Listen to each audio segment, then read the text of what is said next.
All right, time to go to bed. Daddy, tell me a story. A story? Wouldn't you prefer a fable? What's the difference? There's a world of difference. Let me grab you one of my favorites.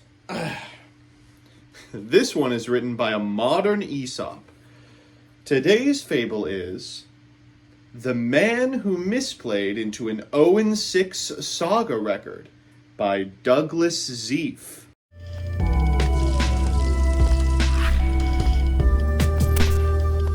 Good afternoon, Jank enthusiasts. I'm MBT, and this is 10-Minute Testing. We're just about done with Battles of Legend Monster Mayhem, and I personally was ready to move on to Duelist's Advance. I had plans to check out the pee-pee poo-poo doo-doo caca cards today, but the patrons demanded, as they do once a month on patreon.com/mbtYuGio, that we check out something bad. Presenting Fabled. This is going to be a great episode. We're going to win with Fabled. It's going to be broken. So here's the list. As always, I'll give you some background about the archetype, a little bit of a discussion about what I hope the deck can do, and of course the card by card. But first, this video is sponsored by Yu-Gi-Oh! Pro Deck. Yu-Gi-Oh! Pro Deck is a one-stop shop for all things Yu-Gi-Oh! They're responsible for the pack opener that makes series like Progression possible. They've got strategy articles for those looking to flesh out their fundamentals. They're the most complete repository of deck lists and results from regionals and YCSs online. And they've also got cube and draft infrastructure that's finally seeing use now that Yu-Gi-Oh! Players have come to the light of Limited. There's a good chance that any Yu-Gi-Oh! Content you see on YouTube has Yu-Gi-Oh! Pro Deck's many tendrils somewhere within its DNA. So why not go to the source and improve your game, draft with friends, or just see what 11-year-olds are playing in their Blue Eyes decks this month? Head on over to YGOPRODECK.com. Now back to the video. With that, let's fiddle with Fabled. Fabled is a series of light fiend monsters, and okay, yes, I know, calm down, we're gonna get there. These Light Fiend monsters have effects that trigger when they're discarded to the graveyard, but unlike sister archetypes like Dark World, they could give less of a shit about how they get there. As a result, they're way more flexible for powerful board spam setups, with Kushano, Grimbro, and Cerberel featuring in a fair amount of powerful decks over the course of the game's history. Unfortunately, despite occasional legacy support from Konami, their card economy is too low, payoffs too weak, and combos too interruptible to be anything other than a Zeef meme in the modern era. Until now! Battles of Legend Monster Mayhem contains inexplicably a significant amount of new Fabled support, from new synchros to smooth out resource-intensive combos, to new bosses that actually give you something to make, to trap searchers that give you layered interaction instead of just fodder for Ext send mirror logic. There's something to be said for the future of Fabled. Moreover, because their effects don't lock you, they do get to benefit from the oodles of generics trickled out from Konami over the last decade, including, yes, the Light Fiend to end all Light Fiends, the Fiendsmith. The end result is a deck that's complex, high-rolly, but damn powerful. So with that, let's get into the card by card. First up, new Fabled PogChamp, new Fabled PogChamp, Behemoth. If this card is in your hand, you can discard 2 or more Fabled monsters, including this card to special summon a Fabled Synchro from your extra deck whose levels equal the discarded monster's total original levels, and that's treated as a Synchro summon, meaning it can be reborn later in the turn. If a card is sent from your hand to the graveyard while this is in your graveyard, you can banish it to special summon a Fabled monster from your hand. Hard onces on all of those effects. We're playing 3 copies of the Fabled Cerberel, 2 copies of Grimbro, 2 copies of Marcosia, 2 copies of Nizochi, 2 copies of Krus, 1 copy of Abnak, and a Kushano. After that, we've got 3 Rescue Cat, 2 Tour Guide from the Underworld, 3 Fiendsmith Engraver, a Lacrima of the Crimson Tears, and oh, right, Lurie is in archetype this time. Huh, I'm just used to him being at this position in the deck list. After that, we've got our spell cards, 2 copies of Fiendsmith's Tract, which we're leading with because not only is this a powerful Fiendsmith card, it also searches every card in your deck.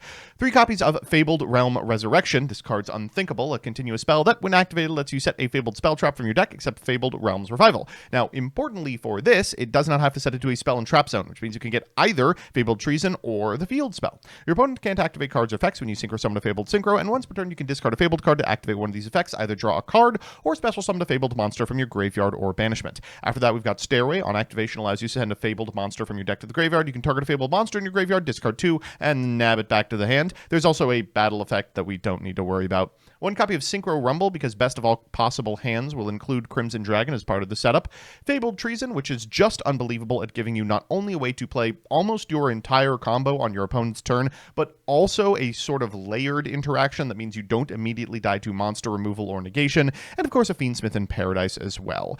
Because we aren't playing a ton of non-engine, let's play 3 copies of Forbidden Droplet, 1 copy of Triple Tactics Talented and Called by the Grave, and then the extra, we have got the classic Fiendsmith Monsters, Requiem Sequence, and Agnum Day. For 6s, we've got not only Wave High King Caesar, but Ptolemy for scenarios where we lead Fiendsmith and Graver as part of a setup combo, but want to add it back to get tracked to get linear plays through the Fableds. We've got 1 copy of Fabled Gamgin, which is made with a Fabled tuner and a non-tuner. You can target other Fabled synchros with card effects, and you can only use the following effects once per turn. If synchro summoned, you can special summon a Fabled monster from your hand or deck, and if sent to the graveyard, you can draw cards equal to the number of Fabled synchros you control, then discard card. And Wraith makes a return from Saga. Omega can be looped courtesy of Dispotter, and while we're on the subject of Dispotter, Crimson Dragon, we are also playing this card, Fabled Levisable.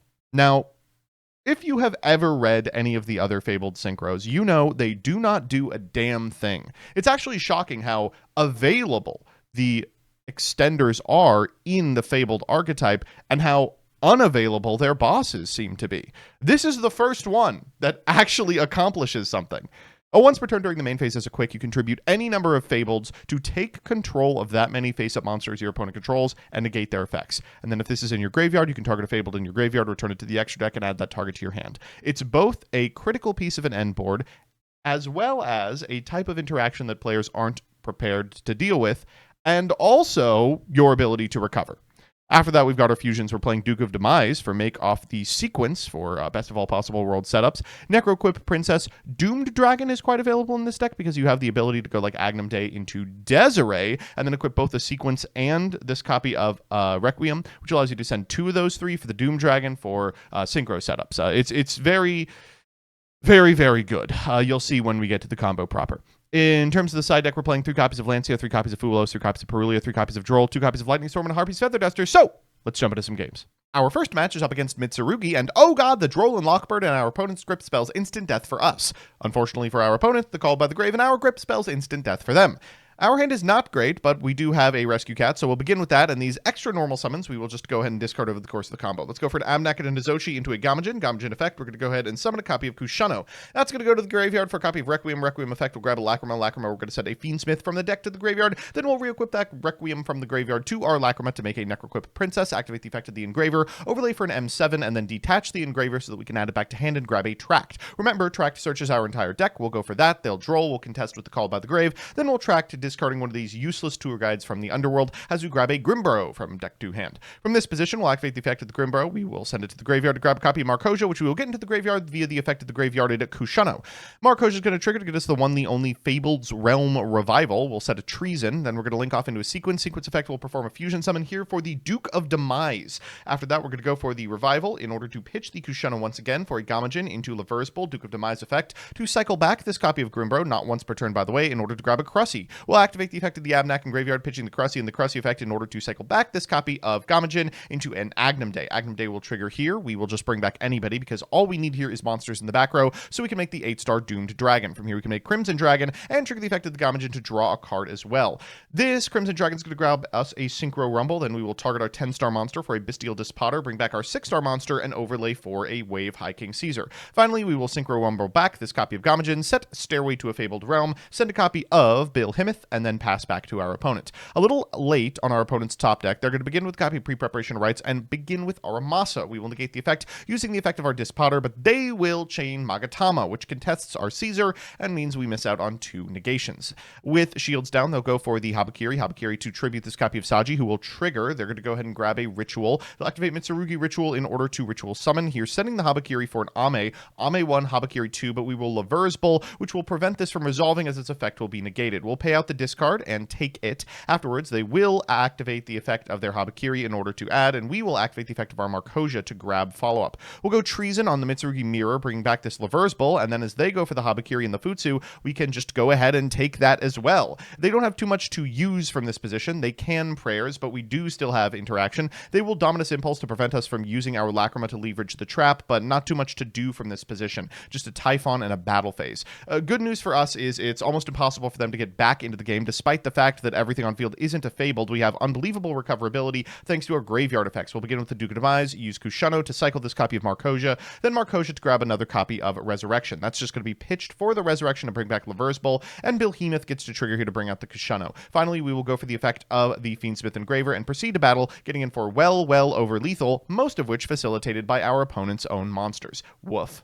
That's how the deck performs on the play, but what does it do on the draw? Recall that we are not playing a version that is up on non-engine, hoping to leverage the power of our cards like the Fiendsmith as board breakers, which means that absent something like a Forbidden Droplet, any deck that sets up pretty competently is going to be a real problem. Such is the case in Game 2 when we are up against Centurion, the deck full of one-card combos and non-engine. They'll begin with the copy of Primera. Afterwards, they're going to set this copy of Stand-Up Centurion and use its effect, pitching the Dragon Core Hexer to set a Gargoyle 2. Gargoyle 2 to their side of the field, and they're going to make a copy of Auxilla, and Gargoyle 2 trigger here, cycling back the Gargoyle 2, and grabbing a copy of the Wake Up Centurion. Oath here is going to scale a Trudea, and Wake Up will summon an 8-star monster. Afterwards, they're going to use the effect of the Trudea to summon itself, and then the effect of the Trudea in order to scale a copy of Atri. Atri gets to summon itself, and then from this position, they can make a copy of Legatia. Legatia will draw them a card, and Wake Up Centurion will send a card as well, here the Phalanx. Then they'll use the Gargoyle to summon to their side of the field, the Phalanx to bring back the Legatia, and then afterwards they'll set 2 and resolve the effect of the Auxilla at end step. The Legatia will set their last remaining monster, and we are in for it. Okay, we're going to begin with a copy of Engraver, and yeah, that's pretty much the end of the game. Giga called by the grave from this position. Well, normally the tour guide into an Imperm is also quite bad, so I don't think there's too much we can do, despite the fact that we drew Droplet. We're going to set our Stairway to a Fabled Realm here off the Resurrection, then we can send a copy of Grimbro to the graveyard, use the effect of the Resurrection into a Ghost Bell. Just such picture-perfect negation. Okay, we can bring it back at least, which triggers the effect of the Cerberell, but they're going to perform Synchros as well, bringing out the Primera and the Trudea. Afterwards, we're going to summon back the Cerberell, and they'll use the effect of their stand-up to perform a Synchro summon as they add a Trudea to hand. Here, going for Diabel, Queen of the White Forest, and activating the Atri as well, which enables them to get a Ghost Ogre. We will go Fabled and Wraith here. They will negate it. Unfortunately, giving your opponent any sort of interaction is not a great idea. We get to Forbidden Droplet to negate the Diabel, but I don't think this is going to work. The best we can do is kind of Requiem loops. We'll go Lacrima here, and the Ghost Ogre checks it in such a frustrating way. Okay, Fiendsmith in Paradise, then we can use Synchro Rumble to bring back the Fabled Cerberell and scoop him up. So, not dead in the water immediately if you go second, but definitely on the back foot because you just have to discard so much. We were able to leverage every card in our hand, but still didn't walk with it. Thankfully, we're going first in our Game 3, which of course is part of our best of 3 versus meta. Our opponent's playing what else but Mitsurugi Raziel. And if this isn't just classic Mitsurugi Raziel fare, an unplayable hand bolstered by 3 hand traps I can do nothing about. Okay, well, we're going to begin with the copy of Fiendsmith Engraver, throw Caution to the Winds, R.E. Droll, then fire off a Tract in order to grab Grimbro. We'll pitch a copy of Cerberus, summon it to our side of the field, and they will Fulos here. Oh, great. Okay, Grimbro, oh, okay, and Ashed. Well, we can still do something. We're going to go Tour Guide from the Underworld in order to get a copy of Kushano into rotation. They'll draw 1, and we'll go for Requiem, which is a second Kushano trigger here to send a Marcosia to the graveyard, so we can grab a copy of the one, the only Fabled Realms Revival. We'll set a Treason here, then activate the effect in order to draw a card. What do you know? We draw a Forbidden Droplet, so we are also going to go for the effect of the Engraver, at which point the Nibiru comes down. Okay, I guess that is just the end of the turn. We'll pass turn here. Our opponent will draw 4 turn, and we do have a number of interruptions, courtesy of this copy of Forbidden Droplet, which allows us to send the Fiendsmith in Paradise. Here they're going to go for an Ice Raziel off a Tachyon for a Sword Raziel, and this is not great. Into an X, they're going to overlay for a King of the Fair Olymps. That's probably worth the Treason. They'll go Called by the Grave, targeting our Kushano, which is miserable, but we are just going to go ahead and discard the trap in our hand as well.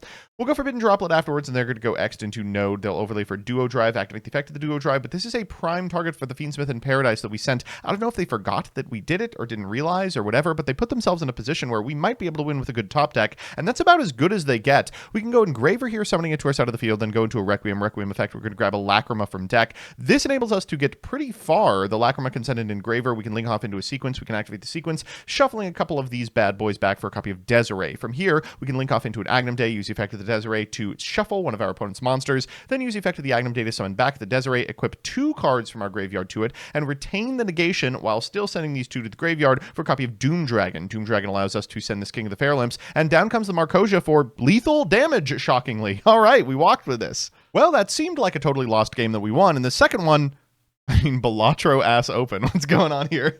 Okay. Well, in draw phase, we're going to go ahead and fire off this Perulia. They'll normal summon a copy of Aramasa, which draws us a card. Then they'll Aramasa for a Habakiri. Let's just troll. I mean, we probably can't beat this.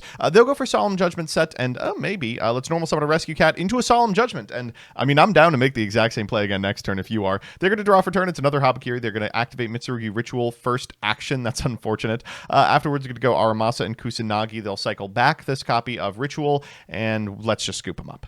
All right, have a tough time blaming that one on Fabled. I mean, anyone can draw 3 droll. In game 3, however, we are really looking good. I'm not going to lie. Despite the fact that this hand is full of a bunch of cards we want to search over the course of our combo, the better news for us is that our opponent doesn't have any non-engine that interacts with us on our turns. We can go quite off. We're going to go Kushano into Requiem. We're going to summon ourselves a copy of Lacrima. We'll use the effect of the Lacrima in order to send a Fiendsmith Engraver to the graveyard. Then we'll equip to the Lacrima, and afterwards we're going to go into a Necroquip Princess. Engraver summoned to our side of the field, and from this position we can overlay for a Tolme. Tolme effect. Let's add back that Fiendsmith Engraver. Then we'll activate the Fiendsmith Engraver for a copy of Tract. Tract effect here, we're going to get to add. We'll grab a copy of Grimbro and discard a Lurry. How crazy is that? Summon back the Lurry, then we'll activate the effect of the Grimro for a copy of Marcosia. We can send the Marcosia to the yard thanks to Kushano. Then we can activate Marcosia in order to grab a copy of our continuous spell. Here we'll go for the sequence before we fire off the Fabled Realm Resurrection, and we'll go for the field spell here. I'm feeling it on an Abnac. We'll activate the effect of the field spell and grab ourselves a copy of Grimro by pitching our hand to go into Abnac, into Grimro, into Kruss. From this position, we can activate Fabled Realm Resurrection in order to bring back the Kruss. Then we can go into a Gamjin and activate its effect to summon out Behemoth. Afterwards, we're going to go for the Fiendsmith sequence, shuffle 2 of these bad boys back for Duke of Demise, and what's 6 plus 4? Let's go Levesbol. We'll trigger the effect of the Gammon, we will activate the effect of the Duke of Demise, and then afterwards, we will activate the effect of the Grimmo for a 3rd time this turn for another Kruss. Kushano pitch the Kruss, we'll trigger the effect of the Kruss, bring back our Synchro monster, and afterwards, we will make an Agnum Day, activate the effect of the Agnum Day, targeting our copy of Lacrima, activate sequence targeting the Lacrima, 2 here for a Doom Dragon, go for a Crimson Dragon for the Synchro Rumble, Crimson Dragon effect will target the Levesbol, and then afterwards, we'll make a copy of this Potter. Now, we can do what we want here, because we have enough material. We'll bring back our 4 and make Omega. Omega effect will take 1. We'll activate this Potter. Omega effect will take 2. Oh boy, what a fun game. And then a 4-card hand versus a couple of pieces of interaction seems pretty good. They're going to go Mitsurugi Prayers and Draw Step. Pretty good into Droll and Lockbird. 2 main here. They're going to go Habakiri. Habakiri effect is going to grab a Saji. Saji to the yard. They'll activate the effect of the Saji. We will try to negate that. I think keeping them off Ritual is probably the play here. And of course, we can negate the spell. They're going to go Extraisial into Mirror Logic Aggregator, target our last remaining point of interaction, but we can use it to take their Extraisial, which is great news. Finally, they're going to 7th Tachyon and grab themselves a copy of Ice, but we can use the main trigger here to go into Agnum Day, and then afterwards we can go ahead and activate Droll and Lockbird and Agnum Day in sequence in order to add back our copy of Lever's Bowl. They'll go for Ice Rizial, and we will Lever's Bowl once again in order to negate its effect. Down to an X, they are just going to pass, and we should just be able to win from this position. We will bring back our copy of Omega, activate the effect of the Fiendsmith in yard, summon it to our side of the field, link off for a sequence, activate sequence's effect, 1, 2, 3, and down comes Desiree. From here, we'll just go battle phase 12, 28, 28, 35, 17. Sounds like lethal to me. So we're back with the deck, and while uninterrupted Game 3 isn't a perfect representation of a deck's power level, it's not bad. Let's do the pros and cons. First, the pros. The new Fabled cards completely revitalize the archetype. A Levisable is a generic 10 that is a quick effect permanent snatch steal. It negates whatever it steals. Behemoth is an incredible starter or extender. By discarding itself and another Fabled, it can just cheat out anything, meaning you can start your combo off of Behemoth in any 2 or any 2 4s to lead with Levisable as your first summon. Fable's Realm Revival tops this off by being access to any Fabled spell trap and also a Monster Reborn if you discard a Fabled. All of this comes into its own because Levisable is a soft once per turn that contribute itself, which means you can theoretically get it multiple times onto the field to get 2 or 3 permanent snatch steal negates. 2, the Light Fiend thing. You've seen Lurry everywhere, but this typing in archetype gives you extremely consistent access to the Fiendsmith combo and variations upon it, giving you a plethora of options. And 3, the deck can play lower to the ground. While I went for a more explosive variant to show off what the pieces can do, you could focus on simply ending with the Fiendsmith combo and Levisable and cut the engine to, I don't know, fit 12 hand traps or whatever floats your boat. And the cons. 1, lingering hand traps. I know you didn't want to hear that word out of my mouth, but Droll is a huge killer to a lot of your Fabled pieces. It turns off your loop of Grimbro searches. It means you're not going to be able to access your other Fabled extenders, nor your engine, nor your Marcosia search. Fuwalos also hits you pretty severely on the Fabled side. The only thing you can really do is set Treason and do some Fiendsmith stuff, and you're still giving some draws off of that. 2 is, as a majority light deck that uses the graveyard heavily, there is another hand trap we have to talk about, the Bestials. They're hugely detrimental and can lock you out of access to combo pieces pretty much any time. And 3, due to being a discard-heavy deck, it really goes through resources fast. This is very apparent when playing second. It can struggle to play through stronger boards as a result, especially with Ryziel Cross just negating Behemoth in a way that you can't interact with. Overall, while the Fabled stuff is good, and the Fiendsmith gives it more options, the deck is a little too fragile and inefficient to keep up with the heavy hitters of the format. Though I'm sure Doug could solve it. So that's that. Thanks so much for watching. These 10-minute testings are made possible by, and occasionally suggested by, my patrons, some of whom have paid a lot of money to be mentioned at the end of this video. Those people are Elena Tincher, Alex Perea, Allison Elliott, Ally, Anthony S. Sierri, APK Pearly Tier 0, Brett Henry, Cool Guy Bakura, Cool Name, Damon O'Neill, Dark Rebel XYZ, DJ Elefante, Emiliano Deverio, NB Adams, Fabrizio Petroli, Felix, Garrett Ran, Hergalicious, John Paradise, Night Mary, Legal Rights, Lucas Rosas, Luis Hernandez, Matthew M. Derezzo, MBT Play Dolce, Mike Carlotti, N54 Lionheart, Nacho Gonzalez, Pombo, Prez, Project Mercury, Rants Are My Thing, Rohan Doge, Rose Lapine, Serpentax, Shifter.mp8, Sly Ninja 43, Soul CLG, Troy Says By Erasure Is Gay, Wartex, Who's Nick, Wonder Waffle, and Yuki Kazami. I couldn't have done it without you.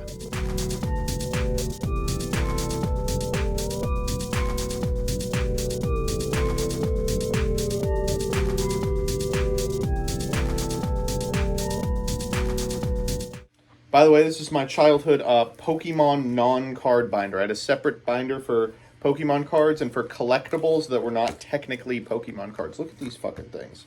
I was in it. I even had these are the caps of the TV episodes. What the fuck? These are Quiznos quiz cards. Why did I put these in an Ultra Pro 3x3? Oh shit, it's the 2000 Kansas City Royals. What did they have to be excited about? I remember how shit the team was.